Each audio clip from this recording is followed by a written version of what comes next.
and welcome. You're watching Head to Head. I'm Antonina Antosha with UA TV. About 500,000 Ukrainians annually become donors, yet 70% of them donate blood just once. The current blood system in Ukraine requires reorganization aimed at attracting and retaining regular blood donors. That's why a new national blood donor registry will be created in Ukraine. So how the situation with blood donation will change in the nearest future? To talk about this and many more other issues, we welcome to our studio today Iryna Slavinska. She is the head of Blood Safety and Donation Department of the Public Health Center of the Ministry of Health of Ukraine. Hello, and thank you for joining us. Hello. So for Ukraine, as a country that has been in the state of war for 5 consecutive years, how important, how urgent is the issue of blood donation? It is really very important, not only for that special situation in Ukraine, because every day you can hear or see the posts on Facebook or other social networks that urgently somebody needs blood or its components. You know, the pregnant women, the people who has cancer also need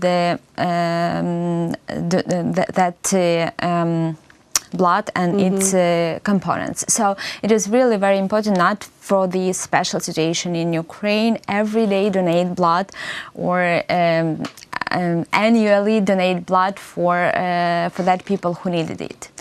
And Ukraine, firstly, since the Soviet Union start to reform the blood system, and the Cabinet of Ministers of Ukraine approved the strategy. So what are the cornerstones, what are the main peculiarities of the strategy, and how is it going to change the current situation? How is the new strategy going to urge people to become blood donors, to not only donate blood once, responding to someone's post on Facebook or any other social media, but how to be eager to do it annually or as often as possible? This strategy consists of some parts, and first of all, we need to propagate the non-remunerated blood donations as like for free blood donations and regular donation. For that, we need to create the information campaigns and create the program for the development of that movement with the help of mass media, with the help of NGOs and other foundations.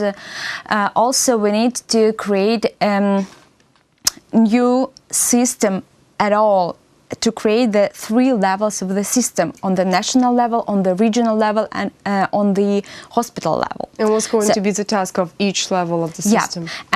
For the national level, tasks are financing, coordination, licensing, and monitoring of the whole system, because for now we do not have that the duties at all. For the regional level, we need to modernize the blood centers that collect, testing, and realize blood components to the hospitals, to the patients. So here we need a lot of investing, and we are looking for the support from European Union for financing that level, because it is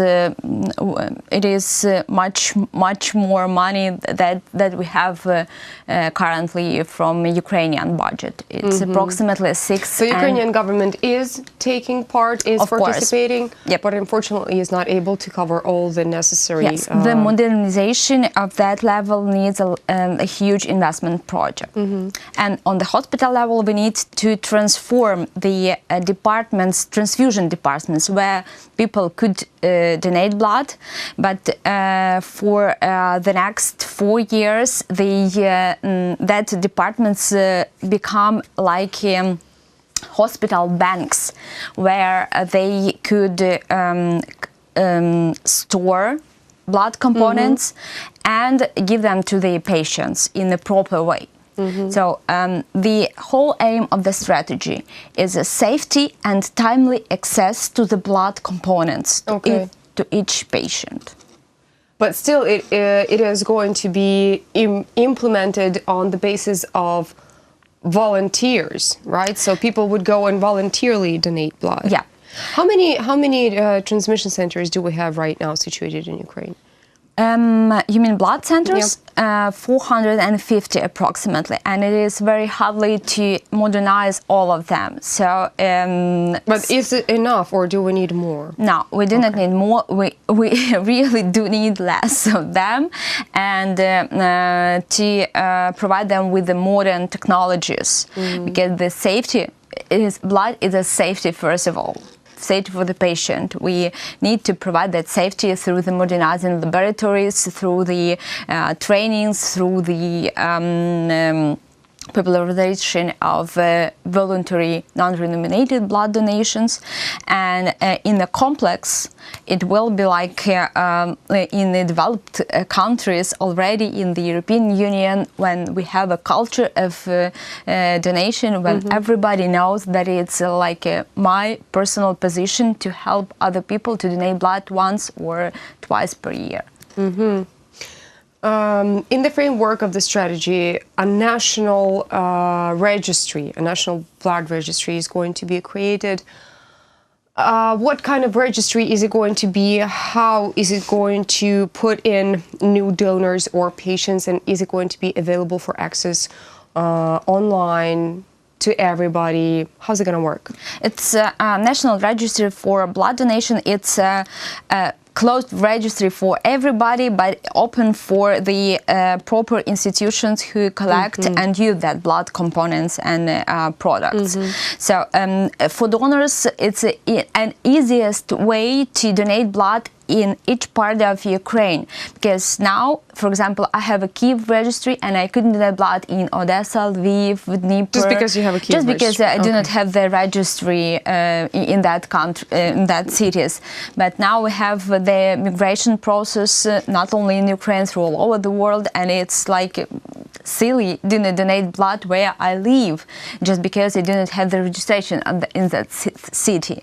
So, or for example, my parents live not in Kiev, and for example, something happened, the accident, and I couldn't help, or friends, I couldn't donate blood here, and they will use the blood in other city. The national registry will help to coordinate the between the other institutions the information. Could I donate blood here or not? Maybe I have some diseases that do not allow me to be a donor, for example, and the doctor do not need to go to some bureaucracy process to call for the other cities, and actually nobody do that. What about the temporarily occupied territories of Ukraine? What do you mean exactly? Are they going to participate in the whole registry? Yes, of course. We have their blood centers in Severodonetsk, in Kramatorsk, in Donetsk and Luhansk regions. So yeah, they are that parts of. They are Ukraine. That parts of Ukraine also will be joined to the national registry for blood donors. While working on the strategy, the experience of which European countries did Ukraine actually take into account?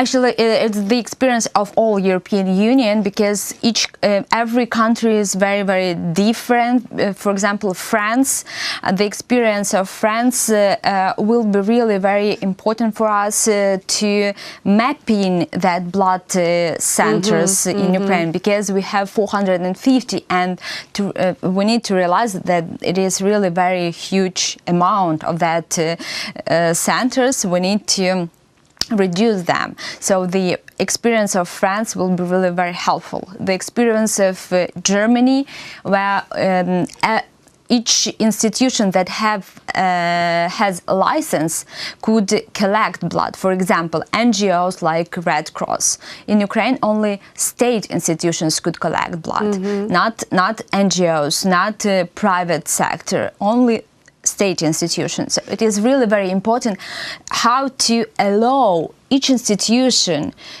to collect blood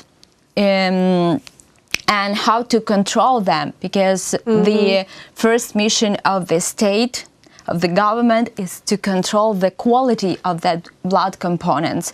So what should be the license for that institutions, different or the same? For example, what kind of items should be there? So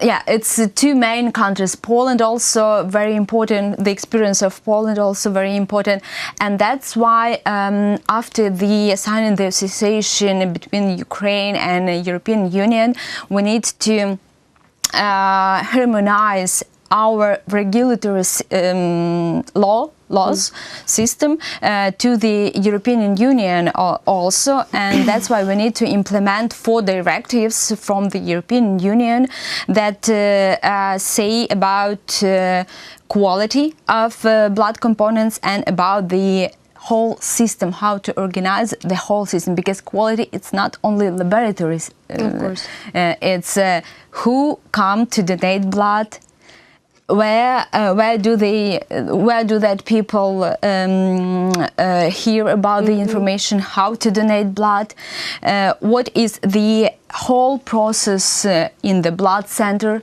how to transport the blood components from the center to the blood to the hospital, and how to use the blood components. It's all everything about the quality of the blood and the safety. So it is really very important to implement the whole rules, you know, not only not only the something important, but the whole circle is important. Yeah, the whole circle, and in general, it will be the safety and quality and the timely access to each patient. Okay, let's stay safe, let's stay responsible, let's stay healthy. Thank you so much for coming. Thank you. That was Iryna Slavinska. She's the head of Blood Safety and Donation Department of the Public Health Center of the Ministry of Health of Ukraine. Thank you so much for watching. Stay tuned with UATV for more.